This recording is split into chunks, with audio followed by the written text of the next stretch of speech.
Good morning.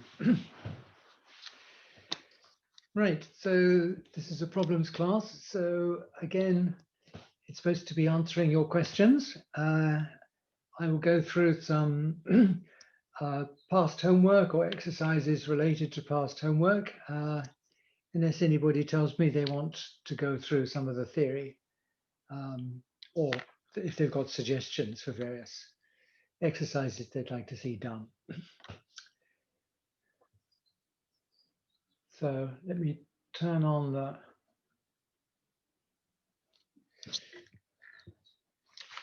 camera.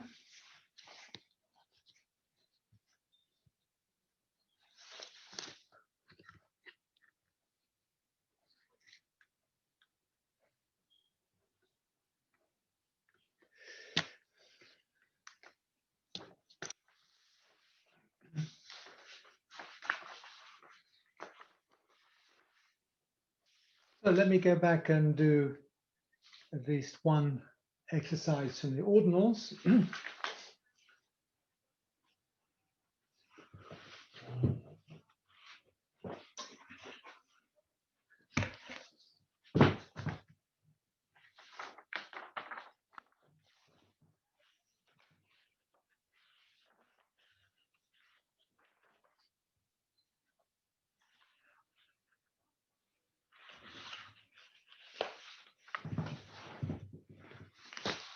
326.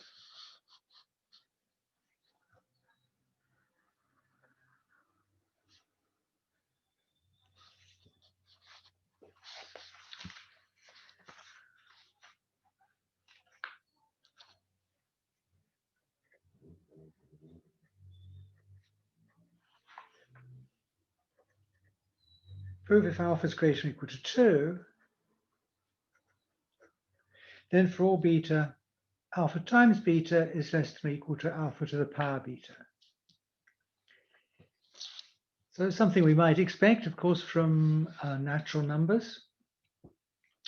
Having alpha equals 1, right, then obviously it's going to be false, right? Because then this is just beta, but on the other hand, this is 1, right, here.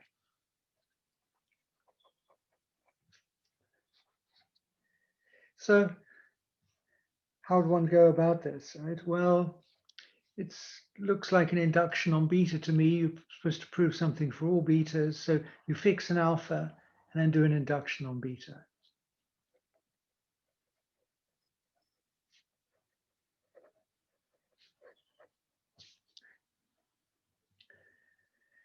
Okay, so alpha times 0. Okay, this is 0, and this is certainly less than or equal to alpha times 0, which alpha to the power 0, which equals 1 here. So the base case is included there.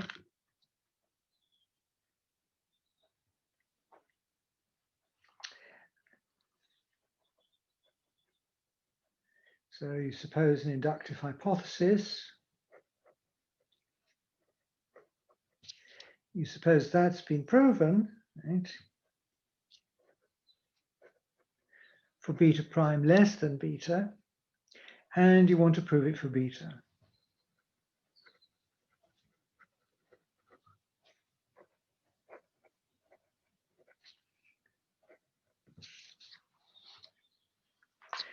So there are going to be two cases, depending on whether it's a successor or a limit.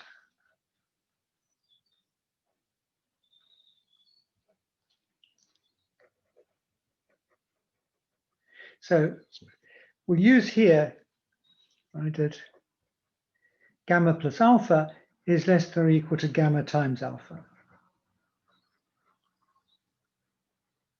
And this is an earlier exercise.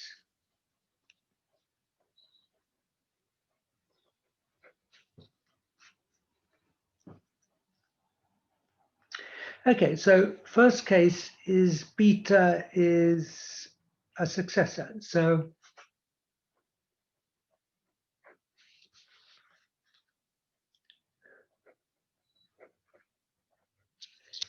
beta is beta prime plus 1.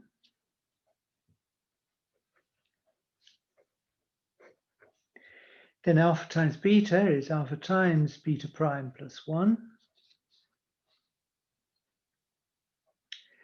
And this is alpha times beta prime plus alpha by the distributive law, so a law of arithmetic here.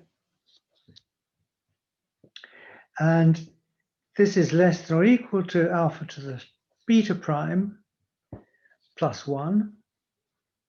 So this is using the inductive hypothesis at this point, right, to go from here to here.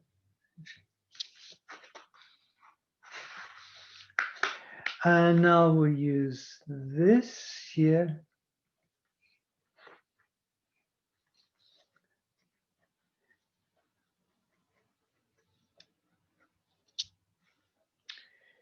And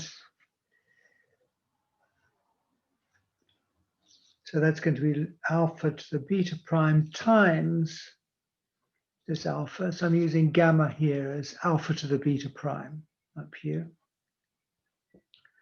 And then this is alpha to the beta prime plus 1 here,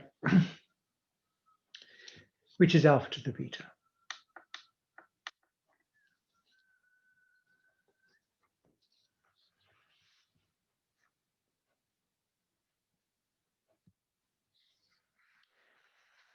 So the other case, of course, is this is proven where beta is a limit, and we know it for all beta primes less than the limit beta.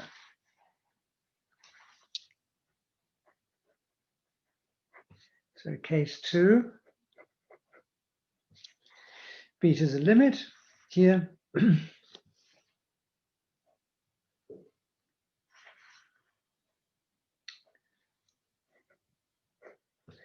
Then alpha times beta is by definition here the union of the alpha times gammas for gamma less than beta. And then the induction hypothesis is that each of these is less than or equal to one of these.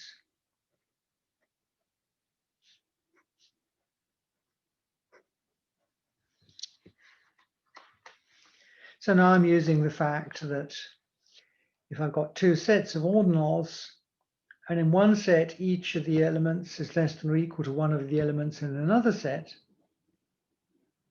then this supremum here is less than or equals to this one here.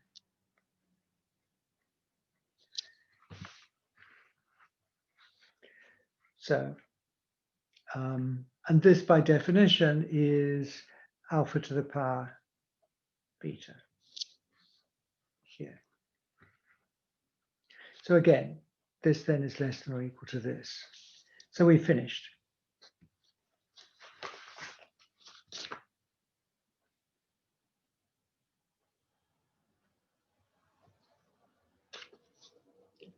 Okay.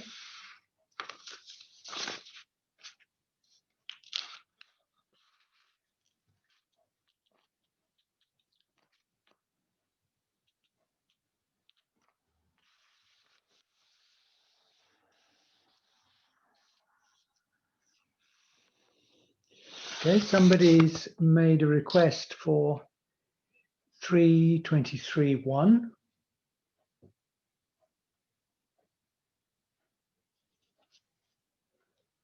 Unless there are any questions here. I mean, let me just say what I was using here just to make it clear. It doesn't have to be part of your answer. I think this can just be assumed, but since we're learning, I mean, here, what we're using is, if I've got two sets, X and Y, and so these are both sets of ordinals, and every sign X is less than or equal to some eta in Y, then the union of X, which of course is just sup X, yeah, this is less than or equal to the union of Y, which is sup Y. Because every element in here is less than or equal to some element in here. in Y. So that's essentially what's happened at that move there, if you think that's mysterious.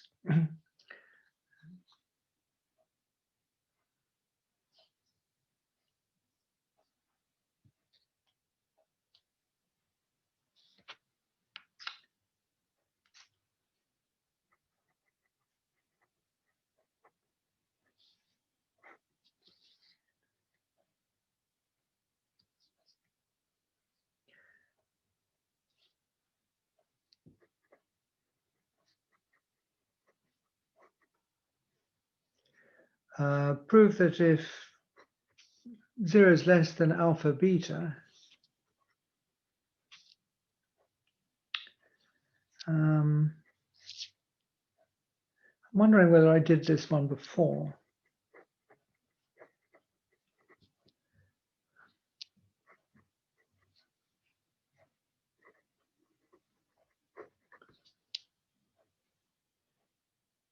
Yes. Okay. Somebody tells me that I have done this before. So why don't you suggest another one? Or I can pick another one, I suppose.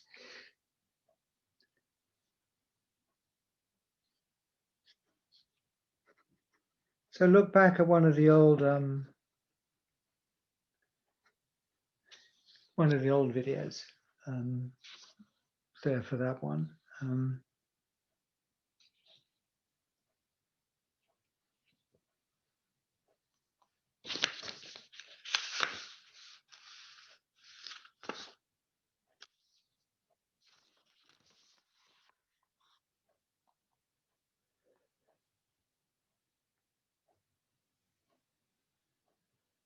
I could do their 323.2, a little bit lengthy.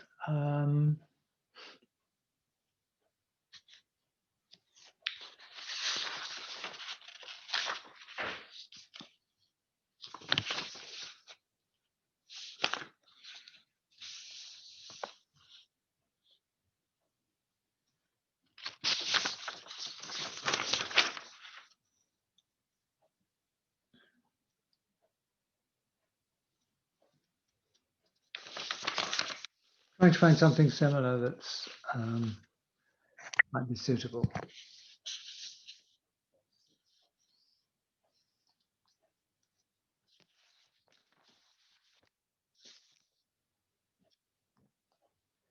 Okay, 323.2.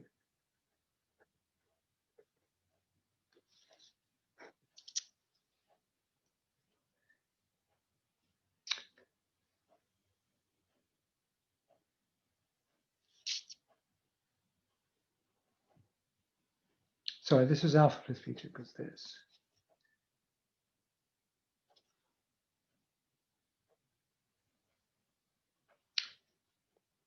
Okay, I believe I didn't do this one before, but correct me if I'm wrong.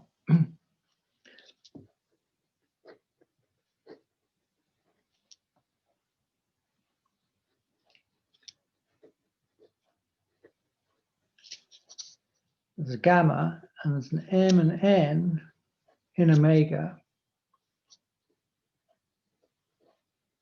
So alpha is omega to the power gamma times m, and beta is omega times gamma times n.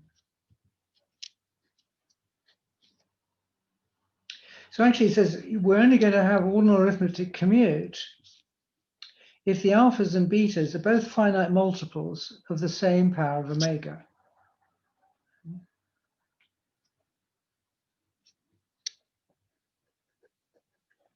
So you might say, oh, hang about, what about finites?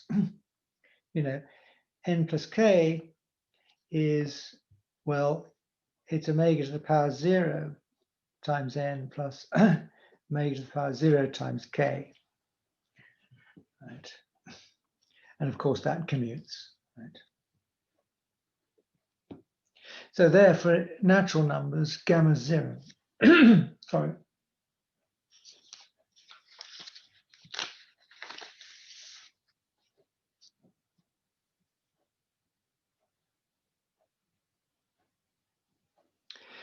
Okay, so again, an induction.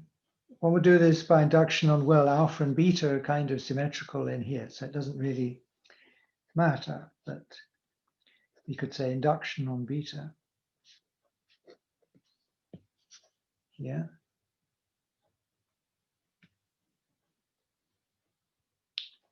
And for 0, it's trivial.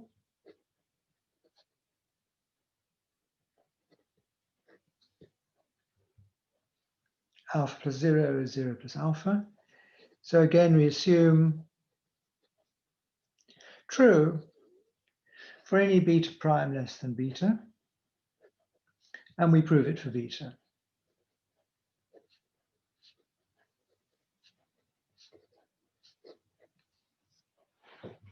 So again, two cases, whether it's a successor or a limit.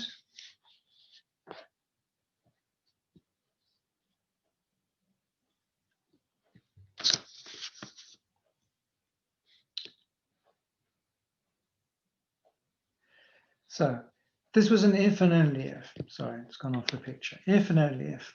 So we go from left to right.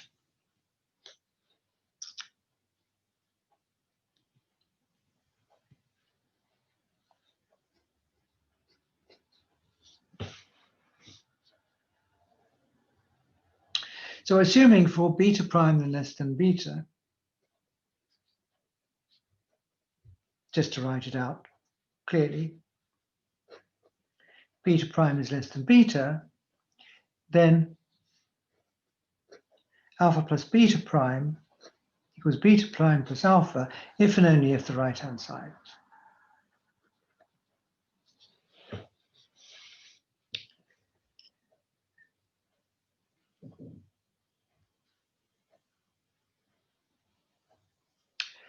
Okay, so let's assume then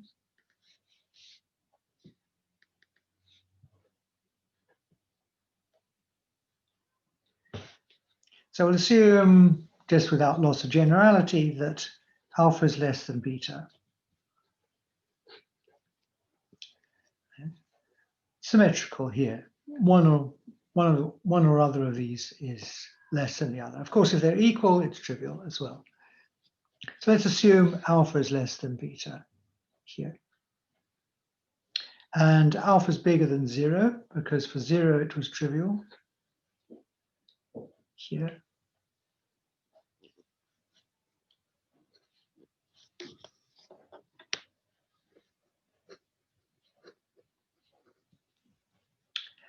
And going from left to right, we want this right-hand side. We want to find this gamma and mn over here that are like that. Okay, because alpha is less than beta,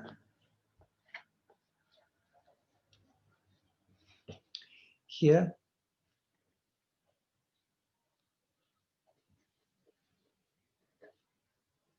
as alpha is less than beta, I've got some quotient chi and remainder rho, so that alpha times chi plus rho is beta here. So this was a lemma. I don't remember exactly which number that is, but you can find that. So this is then saying then alpha plus beta is, and I substitute in this, alpha plus alpha times chi plus rho here.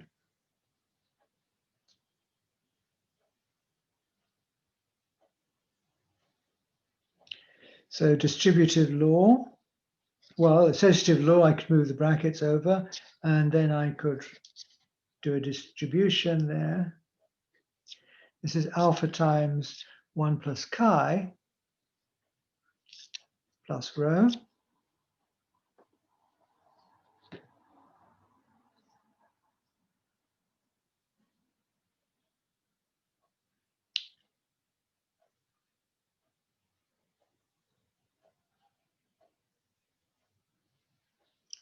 So the first thing then we want to note is, well, not the first thing.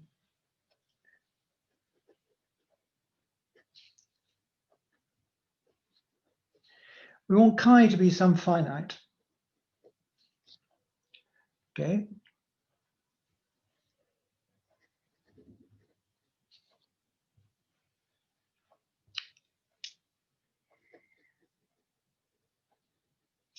Because if chi was omega or larger, 1 plus chi would be chi. Right? Think like chi is omega. 1 plus omega is omega here. But if this happened, 1 plus chi equals chi, then I've got that alpha plus beta is beta, right? Because 1 plus chi is chi, alpha times chi plus rho is beta. So I've got this, right? And this certainly doesn't equal beta plus alpha because alpha is bigger than 0.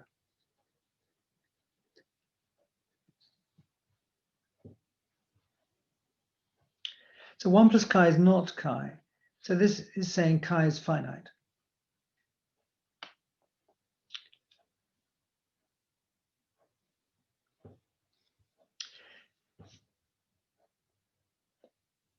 Okay. So chi is finite here.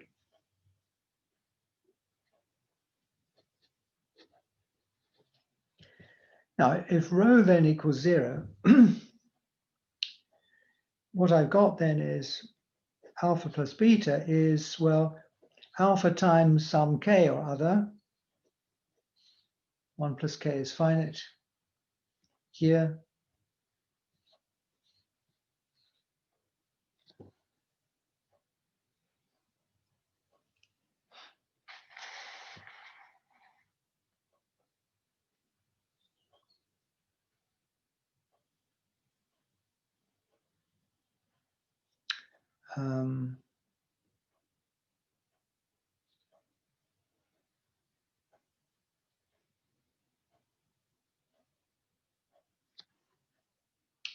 Just trying to see what happens here.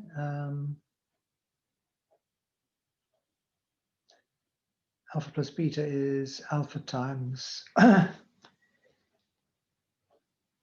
k prime. I want this to be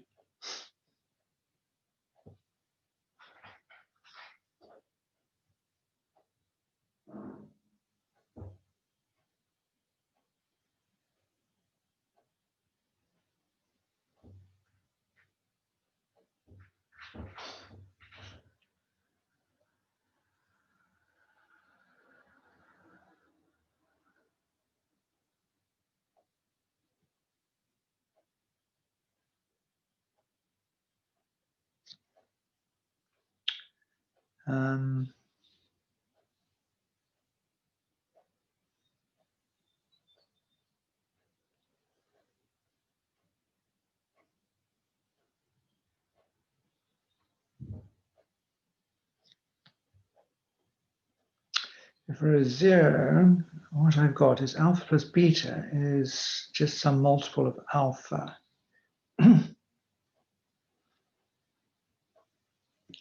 Well, so this is alpha. Well, this k, this is 1 plus k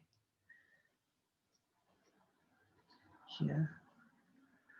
So this is alpha times 1 plus alpha times k here.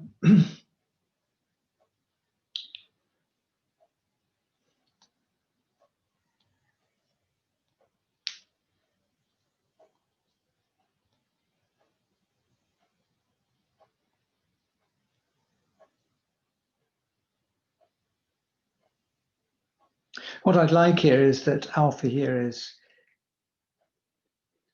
some omega to the power gamma here, and then this would be then omega to the gamma times k, and we'd be finished.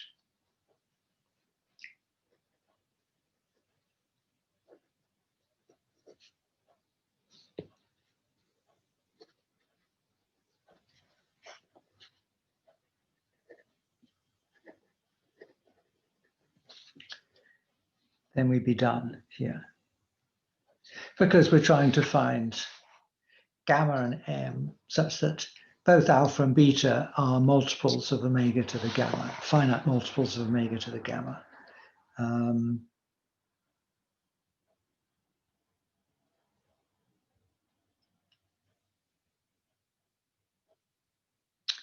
But I'm not just seeing this at the moment.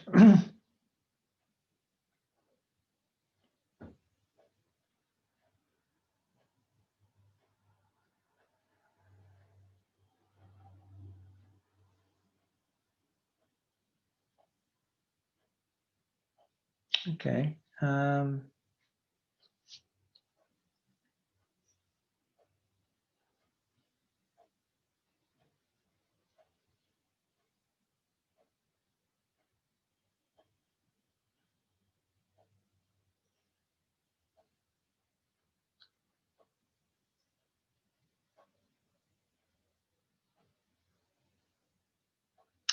Oh, I think I see. I think I see.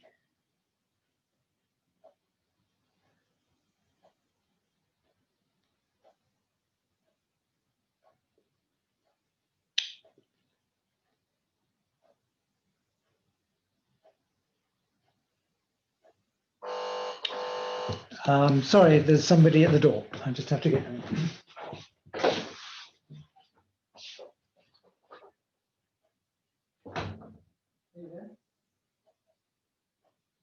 Oh yes, just open the door for security.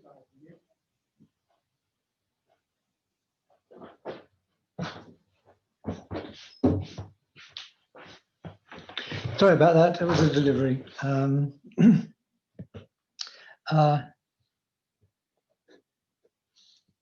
I think here I want alpha to be some power of this power of omega here. Maybe I get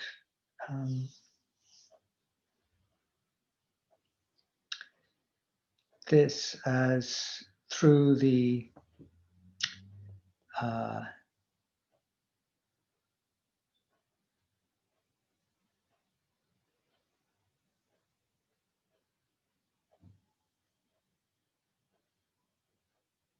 I think I get this through the inductive hypothesis here.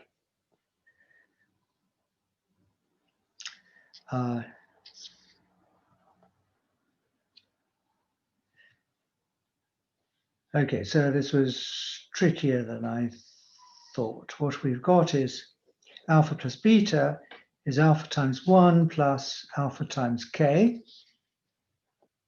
But I can think of this as also being alpha times 2 plus alpha times k minus 1, right here.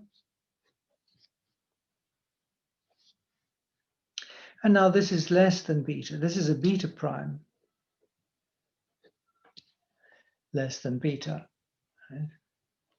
I know this here is beta plus alpha. So this is also. So I replaced alpha by alpha times 2, alpha plus 2. So I've now got this alpha times 2 plus beta prime, right, is beta prime plus alpha times 2.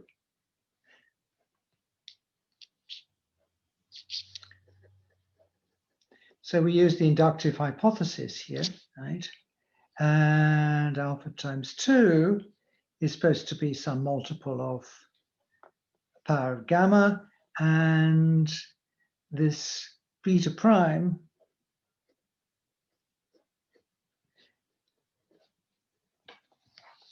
so there exists gamma and there exists m and n less than omega, such we have this here. So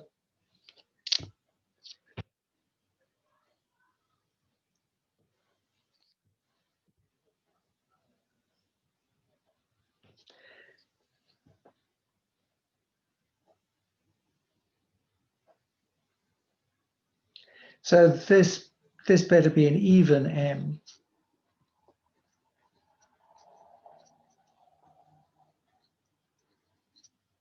because this is even here. So alpha is this here, and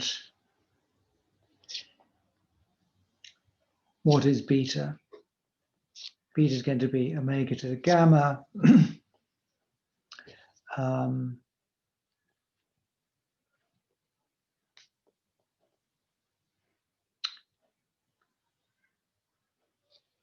Times n plus this alpha.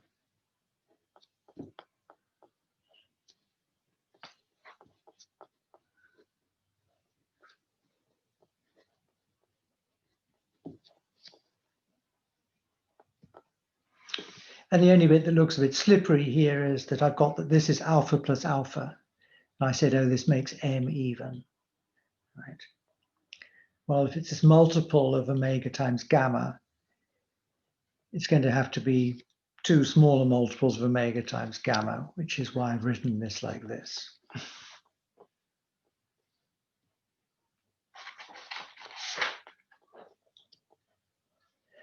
Right.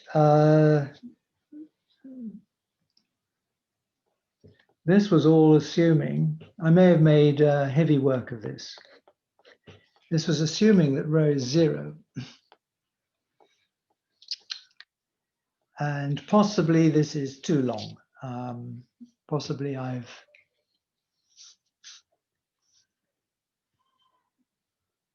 this is somewhat shorter. I don't know, I'm just kind of going off the top of my head at the moment. If rho is not 0, here, then, okay, alpha plus beta is here.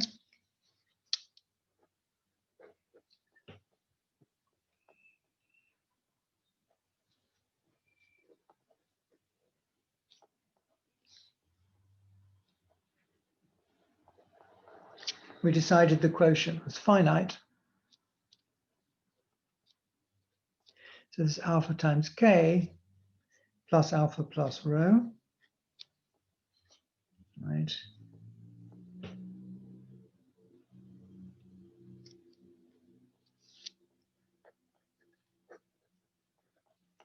But beta plus alpha, again here, this is alpha times k plus rho here,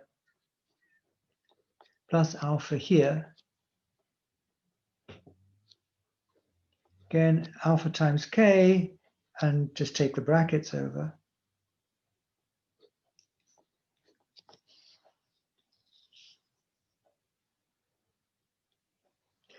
So,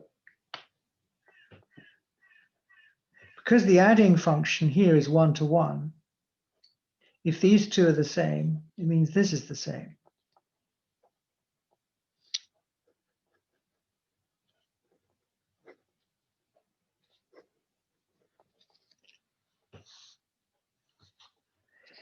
But this is the remainder row here, right? Rho comes from being this remainder up here. So then what have I got? I've got here that I want to use the inductive hypothesis. So rho is less than alpha, which is less than beta.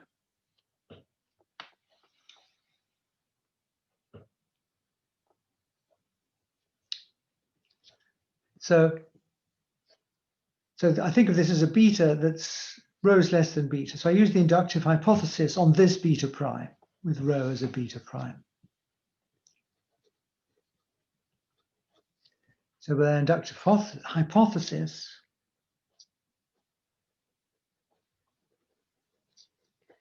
we have some tau and some finite P and Q here with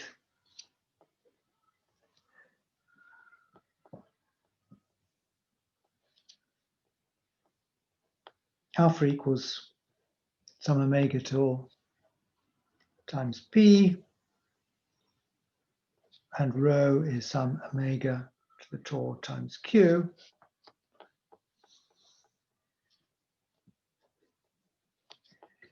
And then what should we get here? I've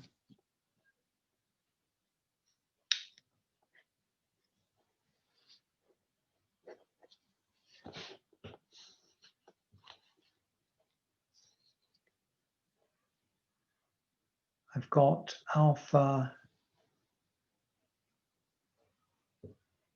sorry, beta is alpha times chi plus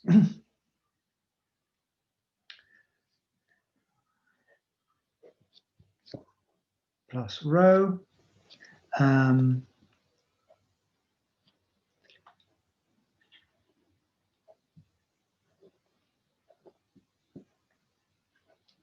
So this is omega tau times p times this finite chi here, plus this omega tau times q.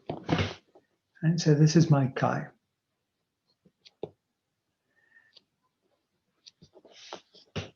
So two finite lots of omega to the tau right here,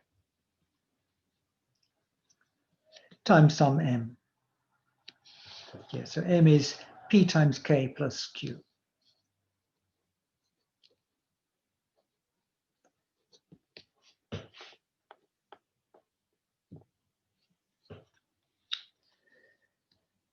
So that finishes the case when rho is bigger than 0.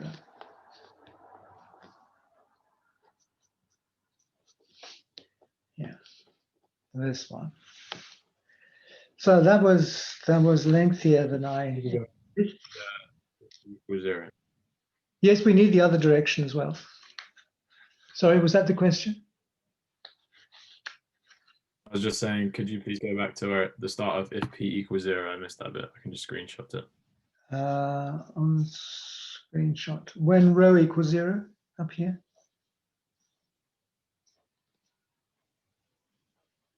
Is this the piece you mentioned?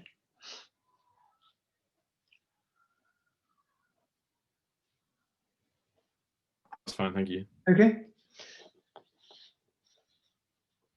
So that was left to right.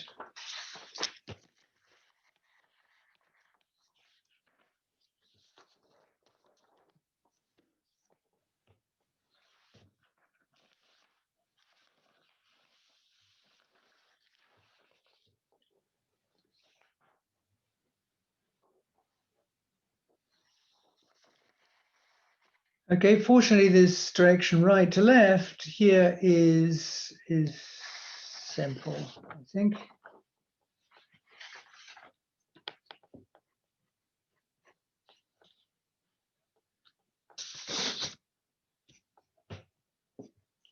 So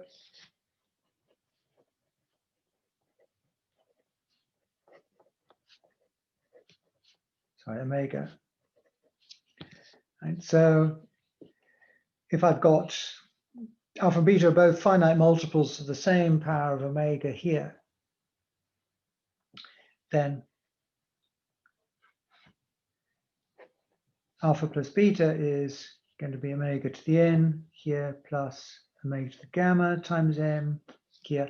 And this is just, now we just use rules of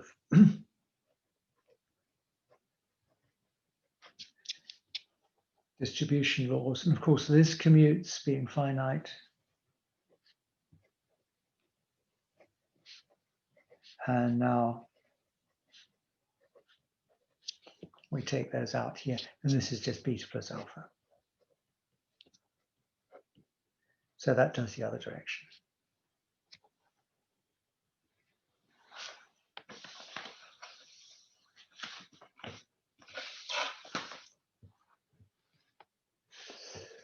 Okay.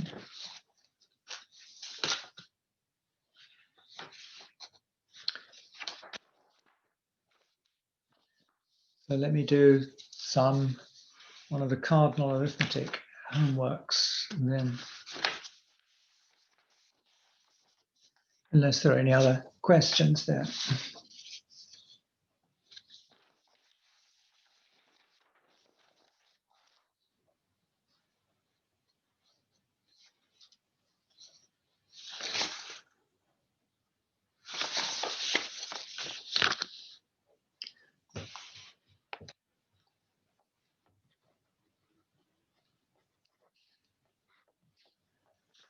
say 420.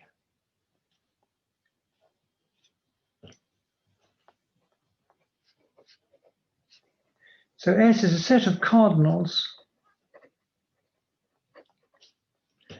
without a largest element.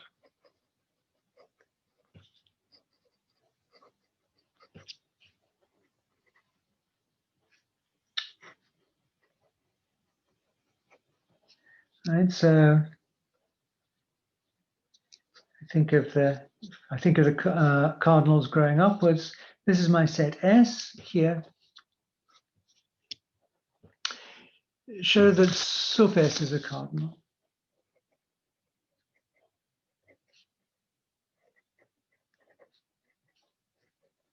So it's in the class card. So here would be sup S.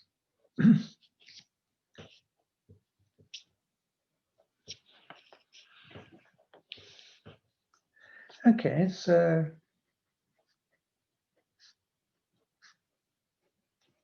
let Tor be this supremum.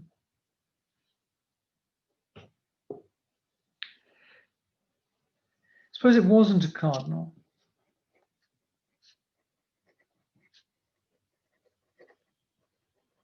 Right. Then its cardinality here would be is less than Tor. Right? To be a cardinal means your cardinality equals yourself. Right? So suppose this was some delta less than Tor. So it's this cardinal number. So this is Tor up here. But oddly, well, for a contradiction, Tor has got cardinality delta here.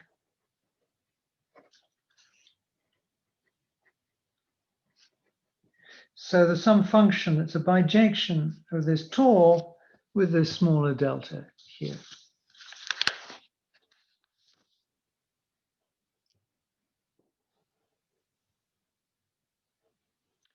Now, because Tor is the supremum of the cardinals in S, and here's this delta that's less than Tor, there's going to be some other cardinal in S in between these two.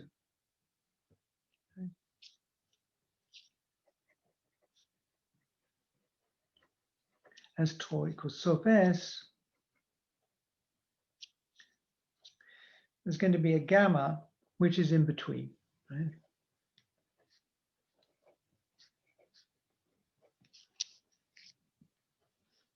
Right? So there's some gamma, which is in S, right? Which is in between.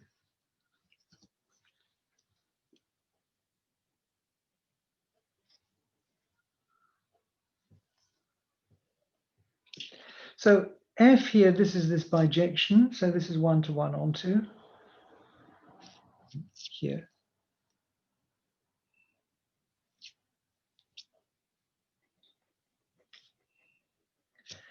Okay, gamma is, well, it's a subset of Tor. It's something less than Tor.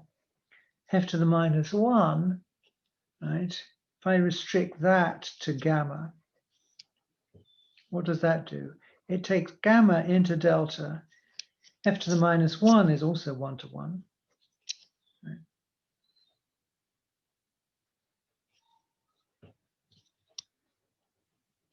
But now what have I got? I've got an injective map from this cardinal into something smaller. Right?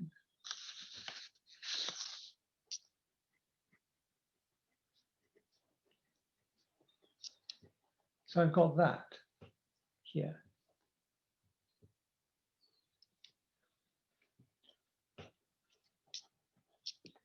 Okay, this is now going to be my contradiction. Delta is less than or equal to gamma.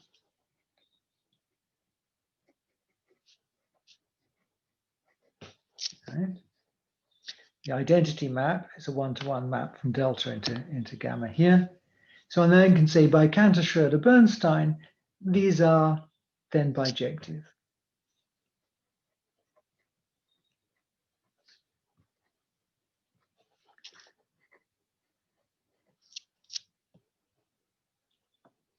So gamma is not a cardinal because it's bijective with something smaller.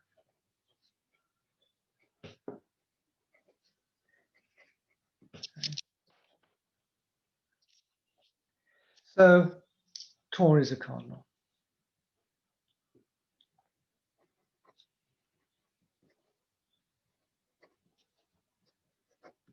And finishes there.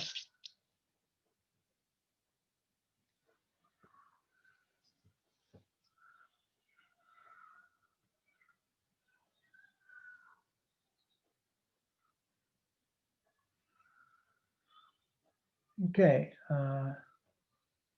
Any questions there?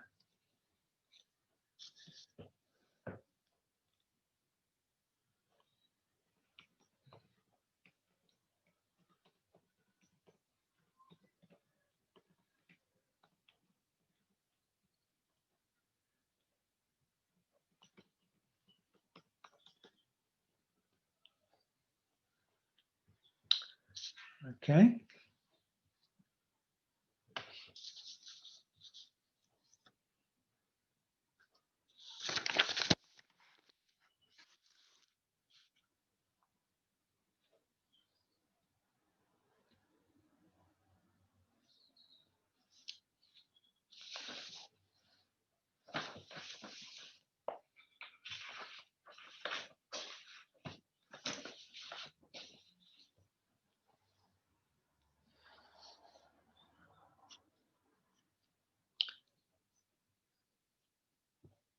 Did I do 427? I think somebody asked me about 427.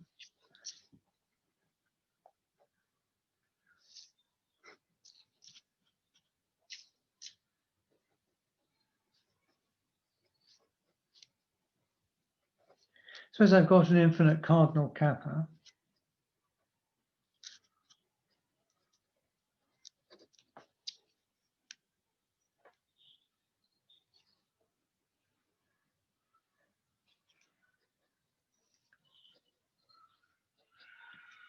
So it's a fixed point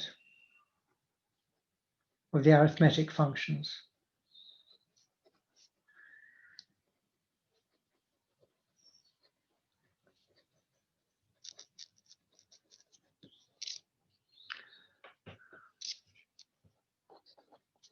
A alpha, M alpha, or E alpha.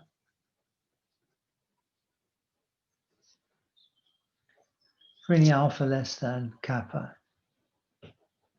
So what I mean by a fixed point is saying that alpha plus kappa equals kappa for the addition function here. Or alpha times kappa equals kappa. Or alpha to the power kappa equals kappa.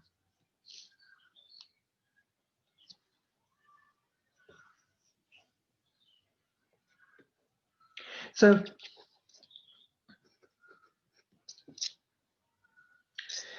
course, kappa is always, cardinal is always a limit ordinal. So alpha plus kappa is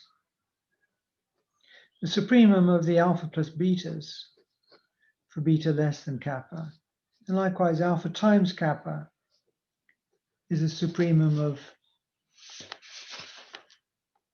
the alpha times betas for beta less than kappa. And likewise for exponentiation.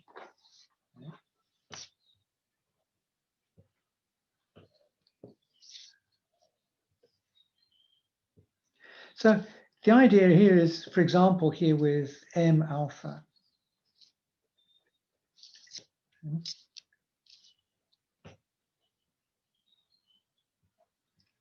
If I take some alpha times beta here, it's like this is beta lots of alpha. So I can think of this as sitting inside a box, right? Here. Here's alpha, and I've got beta lots of it.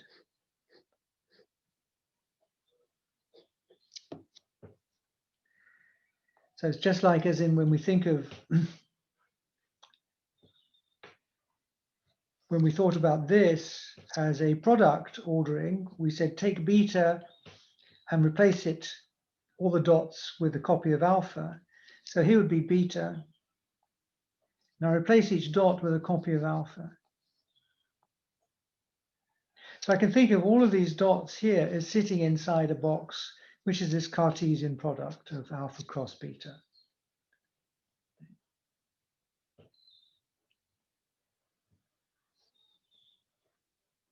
So the cardinality of this here, this is the cardinality of this.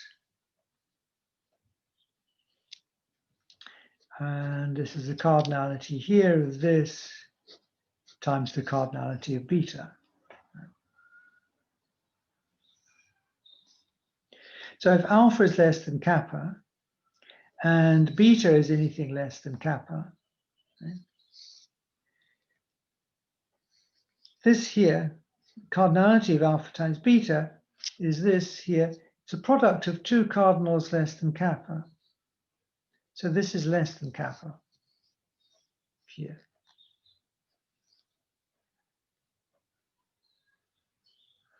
So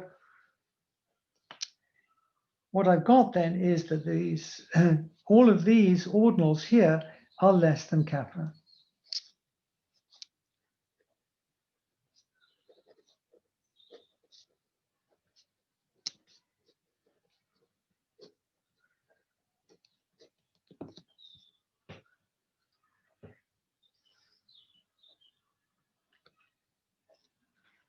So what in fact I've got then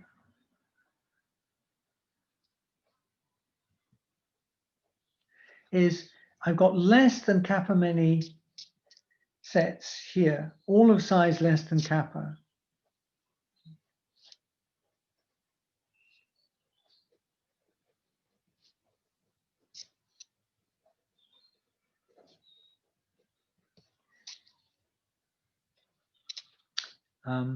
Let's call this sub x. Yeah. And so I'm calling this set x. So I've got here less than kappa many sets in x, each of which have got size less than kappa.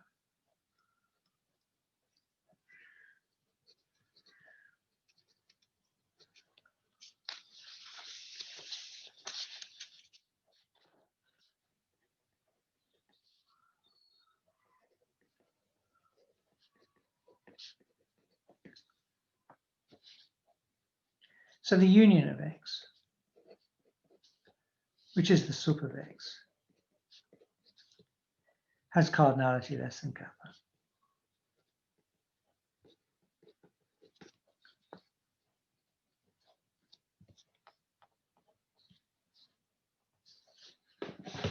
Okay. That was a little bit quick. Maybe I will go through that again, perhaps during the class, just to make that clear, this last bit down here.